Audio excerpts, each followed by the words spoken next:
Shalom. First and foremost, I want to give all praises, honor, and glory to Yahweh, Bahasham Yahushai, Bahasham Recha Kodash.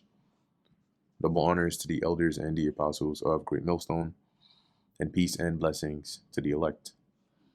And in this lesson, I wanted to deal with the topic of fear, which is the reasoning, okay, or not reasoning, but like the cause of erratic behavior, right? In some cases. And the reason I thought about this was there was something I remembered. It was a scene that I'd seen, and basically in this scene you had somebody who was let's say when they were kids, right? They used to bully this other kid a lot and mistreat them. And in the scene, you see that this person is stuck in like like a stock. So this is what it looks like. Stocks, not let's see, punishment. Something like this. Yeah. So they were stuck in something like this, in some room somewhere. And when the scene starts, the person that they used to bully basically finds their way to the room. Now, the point I want to emphasize here is that these two people were not on good terms at all. They weren't good friends. They hated each other. And so the one that was used to get bullied, right, comes into the room, sees the one here that used to bully them, and the one in the stocks is so desperate, right? They are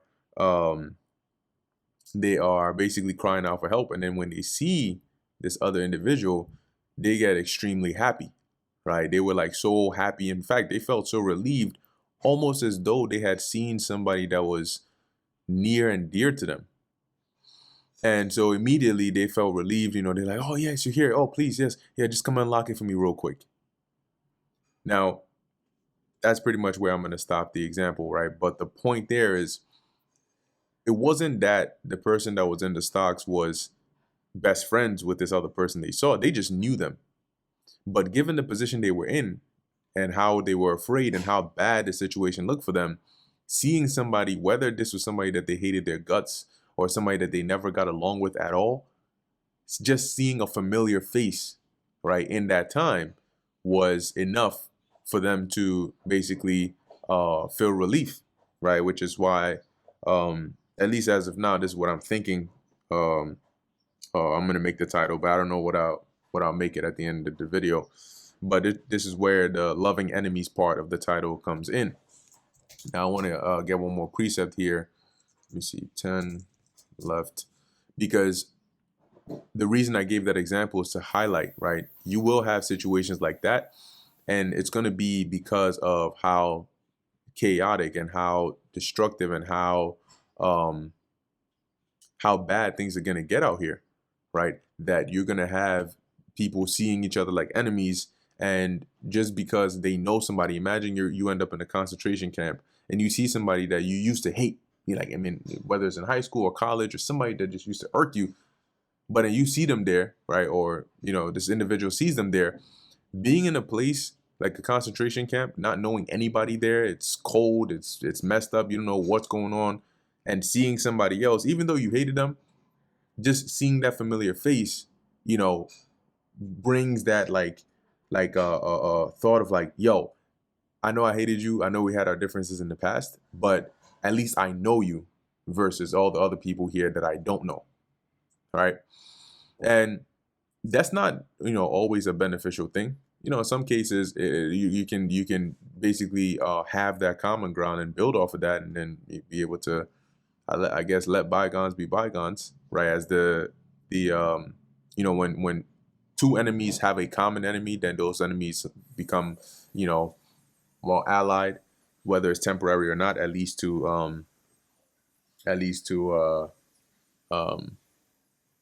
defeat this common enemy that they have. But that's one aspect, right? And this comes by way of desperation, because in a normal situation that wouldn't be the case, right? In a normal situation, the second you see, as the saying goes, it's on sight. It's on sight for somebody X, Y, and Z. Matter of fact, since I said that, let me give this example. If you had two people from different gangs, rival gangs, and they are, and I don't mean like somewhere like prison, I mean somewhere much worse, like all hell is breaking, like shit is just crazy. And say they're both Jake, right? They're both so-called Negroes, and they find themselves in what is it, sundown town, something like that, like an Edomite neighborhood, and they don't know that they're both there, but they're, one is on another side, one is on another side, and to each of them, they're just like, oh shit, I'm surrounded by Edomites. They hunting me. They're trying to basically take me out, and they're running in this forest or in wherever it is, and then they run into that other rival gang member who's also, Jake, right? Is also Jake, looks like him, but they're of different gangs. At that point in time, they're not gonna be worried about, oh, you were of it's on site for you, I'm trying to take you out. They're gonna work together, right? In the most likely situation to try and get out of there. Why? Because they'll put that whole gang difference aside and have what's in common, which is that I know you are, I recognize you, and then off of that, we need to get the hell up out of here. Now, why am I giving that example? Giving that example to show that when situations like that happen, it gives more context as to what the setting is, right? And it emphasizes just how bad things really have to get in order for you to have this change of character, right? And that is basically leading into that topic of Jacob's trouble, right? Because it's going to be so bad. The scriptures tell you you're going to have friends fighting one against another like enemies, but you're also going to have situations where you have, almost like the reverse, right? Because almost like the reverse, because of how dire things are going to be, right? When you read scriptures like Isaiah 4 and 1, Isaiah 4 and 1 is not something that, especially in Babylon, would happen on a normal basis, right? Without some form of influence. And what I mean is like somebody being very, very rich, right? And therefore having multiple women on them and so on and so forth. But the average woman or average Israelite woman, or just the average life, is not like that. But for us to get to a point where that is now something that happens, just goes to emphasize how bad things have to be, how much society has to decay and change, and how chaotic it has to be, that now it's almost like a complete opposite or a complete 180. And that is going to be through fear. The fear that's going to be generated from all the hellish conditions that are going to be upon the face of the earth is going to cause people to find themselves behaving in ways that they wouldn't have thought that they would behave in. So why is it important to know that? It's important to know that because what's going to keep you sound and stable and making right decisions is not how mentally prepared you think you are, but it's whether the Spirit of the Lord is going to be upon you. Because fear, as we're going to go into these precepts here, fear affects your sense of reasoning, right? Your rationality. And that's why when people are very afraid, they make wrong decisions when the right one was very obvious. But it's obvious to somebody who's, as they say, in their right mind. But when you are afraid, it's not so. When you're paralyzed with fear, there's a reason that saying is used, being paralyzed with fear, because it actually does affect how you think and how you operate in that time. And for you not to find yourself in a situation like that, you have now is when you got to make that preparation, right, to seek the Lord and to pray for His mercy, so that in that time He has you covered. Now, the second part of this was trusting strangers. Today, once again, it's another side effect, let me call it, of Jacob's trouble, of chaos, of fear. When you are younger and you're growing, they always teach you, oh, don't trust strangers, right? If you don't know somebody, don't trust them, especially in this day and age where a lot of people have sick and ulterior motives. It's always pushed, right, that you have to be careful who you talk to and so on and so forth.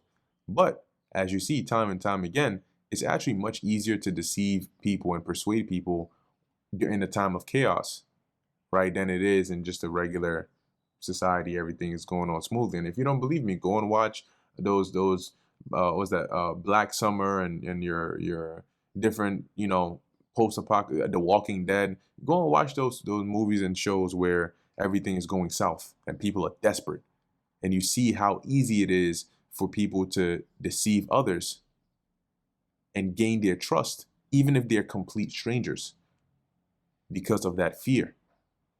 All right. So now, let me, there's a couple of precepts here. I want to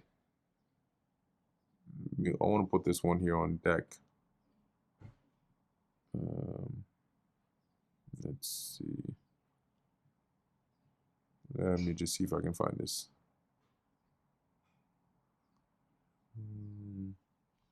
Yeah, I'll see if I can just word search it because I'm not able to find it right now. Search their houses. The Apocrypha.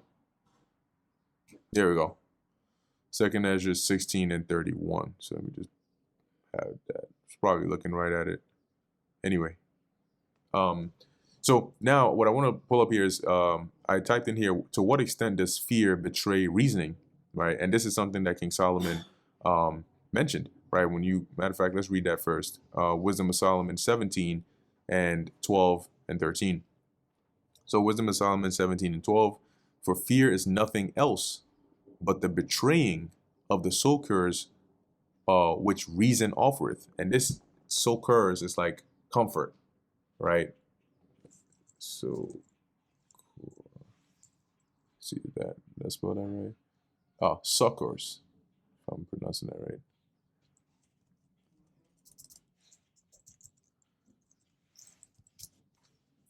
Right, so assistance and support in times of hardship and distress, giving assistance or aid, right? So comfort, relief, support.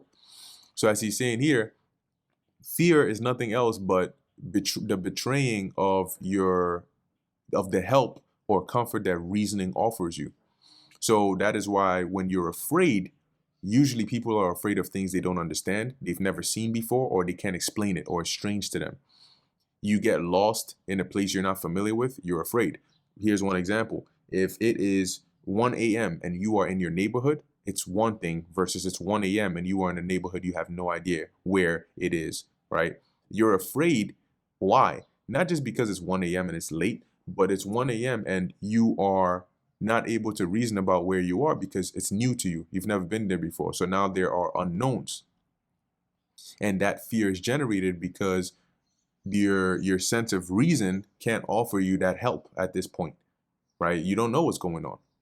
So that's basically what fear is, right? You're not able to get that comfort from being able to reason about something. But when you are in a situation and you can calmly think and reason and come up with a plan, your fear starts to go down, right? You're not just irrationally afraid.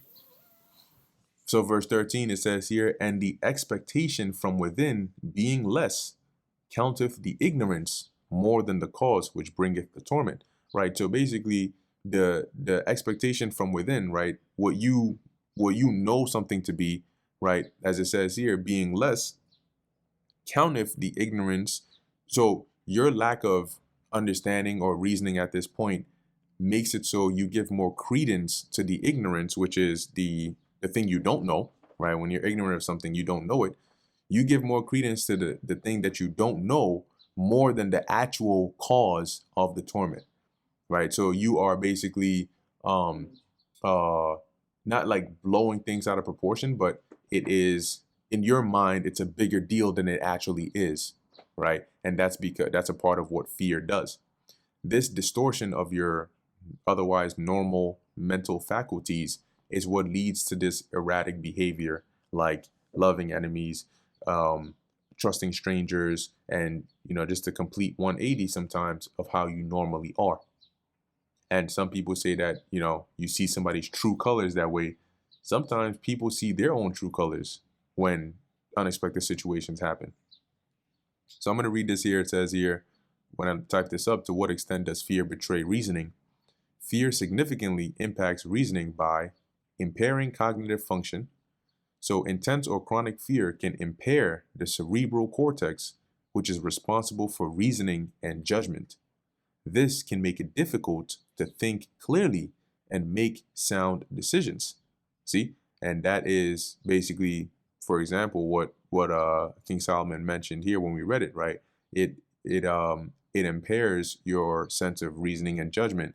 So it makes it, if you're not able to think clearly and make sound decisions, normally you wouldn't trust somebody that you've been at odds with for so on and so forth, that have betrayed you time and time again.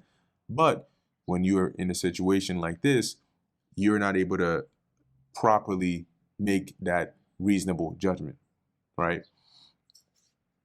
And that's that. And the worst part about it is it's going to be at a time when you need to make critical decisions, right? And you have a short time to do so. And that's the position people are going to find themselves in. Matter of fact, since I mentioned that, let's get this real quick. In Isaiah 33:6, it says here, "And wisdom and knowledge shall be the stability of thy times," right? Both physical and mainly mental. That's what's going to keep you stable and give you that reasoning, or that comfort that reasoning would offer. But this is through the Spirit, right? The wisdom and knowledge really of Yahweh Ba'ashem Yahweh Shai, which comes through the fear of the Lord, is what's going to give you that stability in thy times and strength of salvation. The fear of the Lord is a treasure, because that's the beginning of wisdom, knowledge, and understanding. So a lot of people who are not seeking that are going to succumb to the effects of what we're reading of here.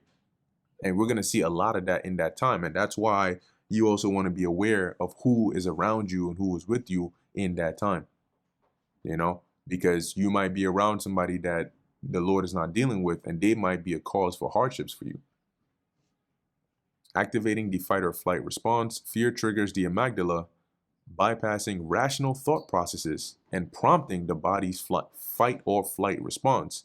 This can lead to impulsive and potentially dangerous actions. So normally you have this dude, he's always protective, he's always, making sure everything is okay. Something crazy happens. It's so scary, it's so fearful. He abandons everybody and books it. That's because his rational thought of what he normally would do has been bypassed. And these are all of the flesh. These are natural processes. It isn't until the Spirit kicks in, which overrides that says, nope, override that fight or flight response, from whether it was that you were going to flee or whatever, and hijack that with the Spirit. So now you are going off of the Spirit. And if the Spirit says you stand by or you remain faithful, then your body might be afraid, your hands might be trembling, but you are going to still do what the Spirit is basically telling you to do. So if it says stand there, or, go in and, be faithful unto death, your body may be physically trembling because that's its natural reaction to fear, but the Spirit is going to keep you going ahead and doing what it is that the Lord requires of you anyway. Creating cognitive biases. Fear can create biases on how information is processed, leading to the overestimation of threats and the disregard of beneficial information. See, and that's what we just read here. Counteth the ignorance more than the cause which bringeth the torment, right? So that's an example of overestimating, as it says here, the threats, right? And that makes things worse. And here's an example. For instance, someone with a fear of heights might perceive a drop off as greater than it is. This can become a self-reinforcing cycle, as heightened fear increases the search for negative information, further increasing fear. So you see how does somebody go from, whoa, that's a deep fall, to trembling, holding onto the railing, and now they can't even move? Because it's a reinforcing cycle. They see it, their brain is like, oh shoot, damn, that's a deep fall. Then it doubles down on that. That's a really, really deep fall. Damn, that's mad. Yo, if I fell from here, am I too close for this? Yo, nah, that'd be crazy. I would die instantly. Yo, what if this thing breaks now? What if it? And then it just, boom, it's searching for negative information to reinforce that cycle. And now you're afraid to even take one step because you're like, this is too high. What if I slip? What if I fall? And now you're cooked. Disrupting memory. Fear can impair long-term memory formation and cause damage to the hippocampus, making it harder to regulate emotions and potentially leading to persistent anxiety. So all of these actions that you see that people take when they're afraid, oftentimes is led by a release of different chemicals, right? A lot of things are going on within, whether it's your parts of your brain just not functioning as they normally would. And that's why you have scenes where you watch a movie, there's like a guy and a girl, and then there's an evil guy.